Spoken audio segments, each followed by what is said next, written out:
One day, without you even knowing it, your life will end. And what legacy will you have left behind, sir?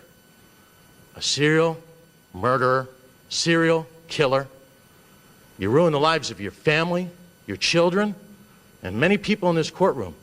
You've bloodied and stained the medical profession. Absolutely abhorrent what you did, sir. Charles Edmund Cullen is an American serial killer. He was a nurse in New Jersey and Pennsylvania, and during his 16-year career, he murdered dozens, possibly hundreds of his patients. But before we get into this, we have to talk about his origin story and what led him to be this way. Charles Cullen was born in West Orange, New Jersey. He was the youngest of 8 children and raised in a deeply religious Catholic household. His father was a bus driver and his mother was a stay-at-home mom. When Cullen was 7 months old, his father passed away. Cullen himself described his childhood as miserable. He claimed that he was bullied by his sister's boyfriends and schoolmates. He first attempted suicide at 9 years old by drinking chemicals from a chemistry lab set that he owned. This would be the first of 20 suicide attempts he later takes on. When he was 17, his mother died in an automobile accident and his sister was at the wheel. Devastated by his mother's death, he dropped out of high school and decided to enlist in the Navy in 1978. He was assigned to the ballistic missile sub and rose to the rank of petty officer 3rd class. But while in the Navy, his mental health was still unstable and he attempted suicide multiple times. His last suicide attempt led to his discharge from the Navy in March 1984. After leaving the Navy, Cullen attended Mountainside School of Nursing and got a job at St. Barnabas Medical Center, where he also married his wife, Adriana Tubb, and the couple had 2 daughters. While at St. Barnabas Medical Center, this is where his murder spree began. Cullen's spree began in 1988, with his first murder being Judge John W. Yengo Sr. He then followed up by killing 11 more patients at St. Barnabas. In 1992, in Phillipsburg, he murdered 3 elderly women at the hospital by giving them overdoses of the heart medication digoxin. He followed up with more crimes in 1993 by stalking one of his coworkers and breaking into her home while her and her young son slept. In 1996, at Hunter Medical Center in Rarity Township, New Jersey, he murdered 5 patients in his first 9 months of working at the medical center. In 1997, he was admitted into a psychiatric facility due to his behavior at his hospital job, but left a short time after. And neighbors then said he could be found chasing cats down the street and acting erratically. In 1998, Cullen was hired at Liberty Nursing Rehabilitation Center. He was seen entering a patient's room with syringes in his hand, possibly to murder the patient. The patient ended up only with a broken arm, but no injections were made. In 1998, he murdered another patient with digoxin. In 1999, he moved on to Lehigh Valley Hospital in Allentown, Pennsylvania, and he murdered 1 patient and attempted to murder another. He then moved on to St. Luke's Cardiac Unit and murdered 5 more patients and attempted to murder 2. In 2002, he moved on to Somerset's Critical Care Unit and murdered 8 more patients and attempted to murder another in June. And by June 2003, Cullen murdered Philip Gregorin, and in July 2003, he had killed 5 more patients and attempted to kill a 6th. Well, what was Cullen's motivation for all of these horrendous murders? Let's hear it from him himself, and then I'll give you my interpretation on why. No, I mean, I had thought that people weren't suffering anymore, so in a sense, I thought I was helping.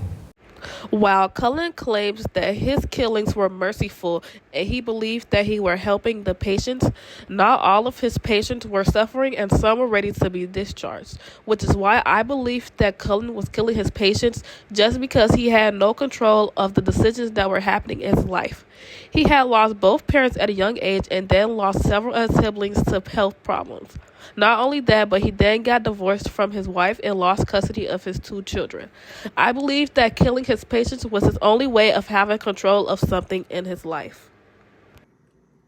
I also believe Cullen may have suffered from antisocial personality disorder. This is a disorder that shows symptoms in childhood but could not be diagnosed until adulthood.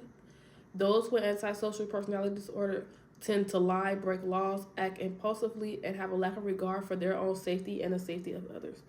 Cullen displayed this multiple times before murdering people, such as breaking into his co-worker's home to stalk her and acting very aggressive and hostile towards his own family members. while also making faces and gestures towards people who he thought couldn't see him. How was Cullen able to get away with these murders for so long? Cullen was actually found suspicious multiple times, but was able to run away because the hospital didn't want to hold responsibility. Specifically at St. Luke's, he was found to be on shift for 40 patient deaths who were previously stable. When brought to the hospital board, he was asked to quietly resign and he will still have neutral recommendations to any hospital he wanted to work at. He was also found with no wrongdoing when the hospital held an investigation. The hospital was trying to avoid any lawsuits possible, so they decided not to hold Cullen responsible for anything and to find him not suspicious or charge him with doing anything to the patients. Not only did hospitals not want to take liability for Cullen's actions, there was a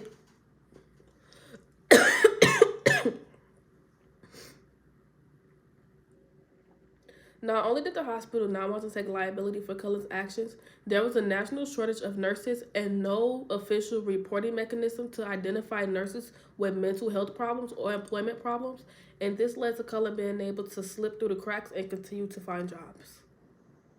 What eventually led to Cullen getting caught? While working at Somerset Medical Center in New Jersey, a friend and fellow coworker of Cullen, Amy Lauren, became suspicious when a previously stable patient died from low blood sugar. She began checking the medical records and found that there were multiple instances where previously stable patients had died from overdoses of insulin, and Cullen worked on all of these patients.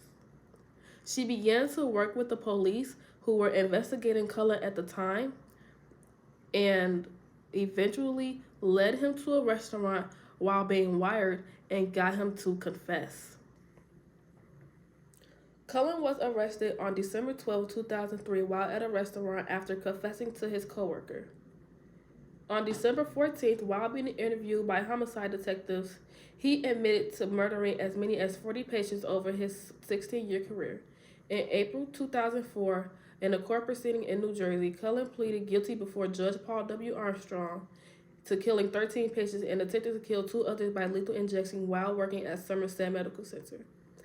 Despite the horrible crimes that Cullen has committed, people are obsessed with figuring out why he did it, what makes serial killers kill, and this goes into the pop culture of serial killers and crime as a whole. Jordan Peterson, a renowned clinical psychologist, argues that one of the primary reasons people are infatuated with serial killers and true crime is because they weave the fundamental narrative of good versus evil, allowing us to understand good through observing evil. However, it may also be from evolution and our evolutionary subconscious desire to identify potential threats. It helps us explore and engage with the darker side of human psyche while still enjoying the warmth and safety of our cozy living room kitchen. In simple terms, human beings are very curious, and we like to know what makes people kill, what makes people turn from good and go evil. In my professional student opinion, although we may be learning the difference between good and evil with our research with serial killers, Hollywood also glamorizes serial killers and adds drama to the story of these shows, such as the clips above in Netflix's The Good Nurse.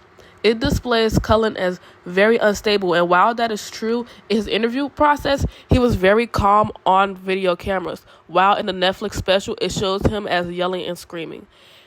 This perpetuates a very negative stereotype in our minds, and we believe all serial killers we come across may act like this, may turn and become erratic, which is actually not true. While Cullen may be caught, there are many other serial killers still out there, maybe in the medical field, maybe sitting next door to your house. You never know, so keep an eye out.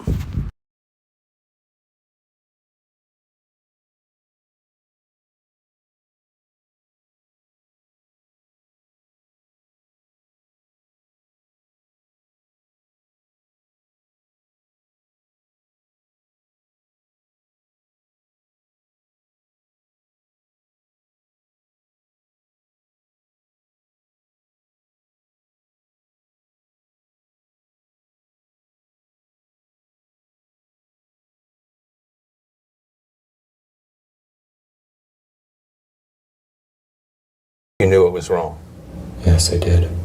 at the time. At the time and later, Are you sorry what you did? yes. But like I said, I don't know if I would have stopped.